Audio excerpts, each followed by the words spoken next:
Some say that when moving to Finland, you don't even need to learn Finnish. You're going to fit right in with your English. That Finns speak such great English that you will not have any problems. But is that actually true? Today, I want to explore with you where knowing just English is good enough and where not knowing Finnish can cost you time, money, and maybe even confidence. Hey Kela, I'm Kate. I'm an American living in Finland. And on this channel, I'm sharing my journey of discovering this country. Subscribe to follow along.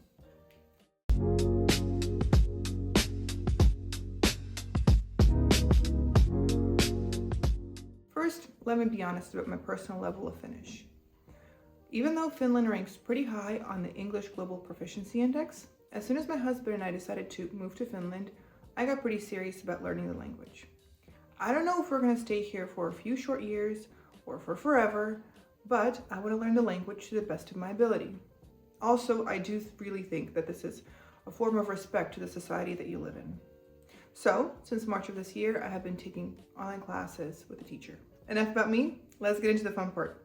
Do you really need to speak Finnish to have a complete life in the Helsinki area? Let's go. Okay, let's start with the basics. Groceries and eating out. I'm pretty sure that if you've traveled anywhere, you know that you can get by without speaking a word of the language. Yes, you do need to read packages sometimes, but there's those translator apps that really help out. But if you're getting produce, grains, or meats, it's pretty self-explanatory. Now, I get my Finnish practice at the grocery store. Yes, I make a ton of mistakes, but I'm very grateful that people are patient and let me finish what I'm trying to say.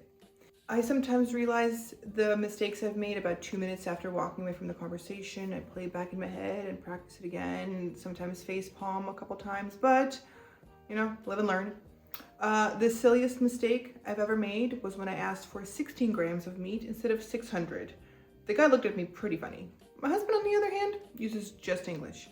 He has zero problems getting groceries without a word of Finnish. As far as restaurants go, most places in the Helsinki area also have an English menu, which really helps.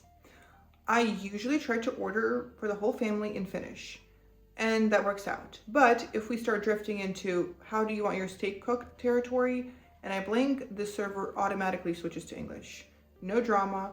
And it is crazy how surprisingly normal that switch is in this area, which is great, but also doesn't help when you're trying to learn the language and need the extra exposure. But here's where it all changes. You travel 30 minutes outside of Helsinki area, and all signs are now just in Finnish and Swedish. No more English. You drop even further, like an hour away, to Lahti, and signs are just in Finnish.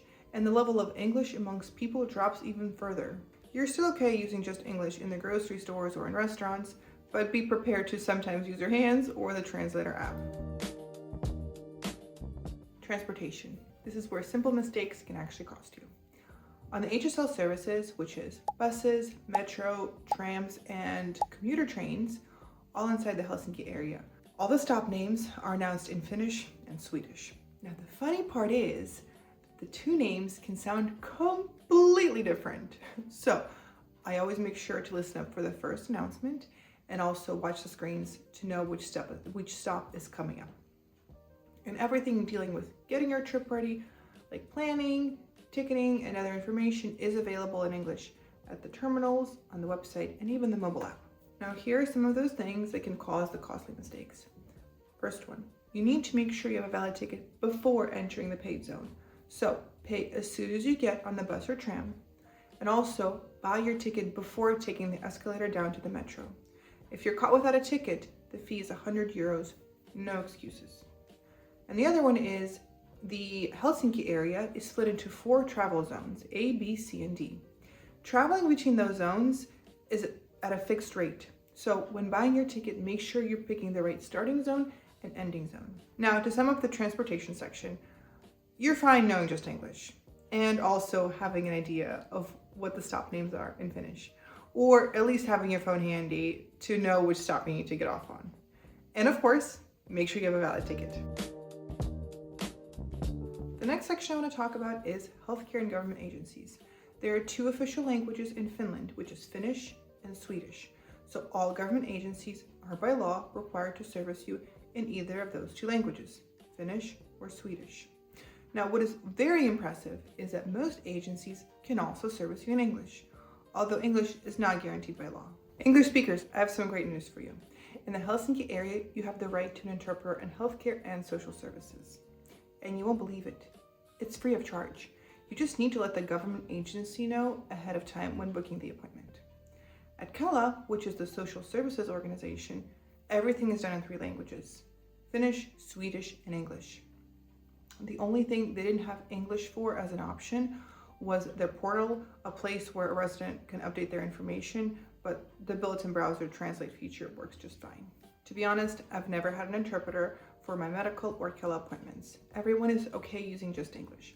And since medical and legal questions are pretty serious, and I don't feel confident enough in my Finnish, I haven't started experimenting with it.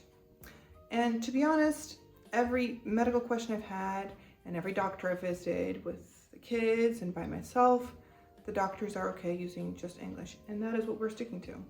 Now, the interesting thing is banks. Banks are private organizations. The bank's websites are sometimes in all 3 languages, but not all of them. You're okay getting basic help in just English, but problems start to come up when you're asking more in-depth questions. Legally binding and serious questions are conducted in Finnish and Swedish. If you don't know those 2 languages, you need to get an interpreter. This time, the cost is going to come out of your pocket. And interestingly enough, not knowing Finnish and Swedish may even complicate your ability to get a mortgage. The entire banking system kind of fascinates me in Finland, but not in a good way. I have a lot of thoughts about how it is conducted and run here, but that's a topic for a different video. Please let me know if you'd like to hear about it in the comments below. Summing up healthcare and official agencies, you're okay with just English, but having Finnish really helps, especially if you're talking about financial questions. And the last but definitely not least section is quality of life. Here I'm going to talk about housing, daycares and schools, and community. Housing, the one thing nobody can get around. You are fine using just English while searching for an apartment to rent, especially if you're renting from a property management company, because let's be honest, it's a business, they want your money. And some property management companies even have newsletters that are in English, which is very rare. But problems start to come up if you're trying to rent from a private party, because most Finns usually don't like renting their apartment to non-Finns or to non-Finnish speakers. But all the documents you're going to sign are going to be in Finnish. That's the part that made me most uneasy when renting out an apartment. And the American in me got myself a native speaker to make sure to read over the contract and make sure I wasn't going to sign anything sketchy. Also, all house rules, maintenance requests, hallway posters, and even like HOA notices are going to arrive in Finnish. Next up is schools and daycares. I will be talking mostly about municipal schools and daycares, but you're also able to get into private ones that speak in just English. And those are great options for parents that don't plan to stay in Finland for an extended period of time. Okay, so the official municipal schools and daycares do use a couple different portals to communicate with the parents. For you to fully use them and see information about your children, you need to make sure you have online banking credentials, along with registering your family ties with the government. All of the communication via those portals is conducted in Finnish, but the built-in browser translate features work just fine. Now, all of the official meetings and the parent-teacher conferences are also conducted in Finnish. What's great though is that you are able to get an interpreter free of charge that is usually arranged by the teachers or just in general daycares and schools. All of the unofficial communication, you're okay with English. So for example, some teachers tell me how my kid's day went in English. If it's, everything was great, that's usually in Finnish, but if something happened, that's usually done in English. And the last one is community, people that live and work around you.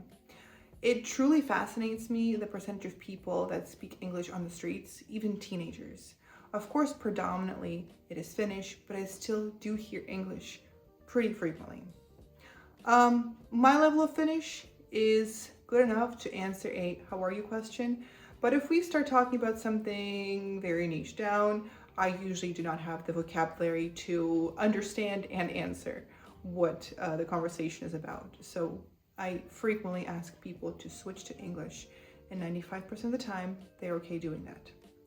But Finns will not be your close friends if you don't speak the language. Yes, of course, they're going to help you out, answer questions, but they're not going to let you in. And it makes sense. Language is such an important part of the culture, and it is truly amazing that Finns value and cherish their language so much. To sum this all up, I can see that you can have a pretty complete life in the Helsinki area without speaking a word of Finnish.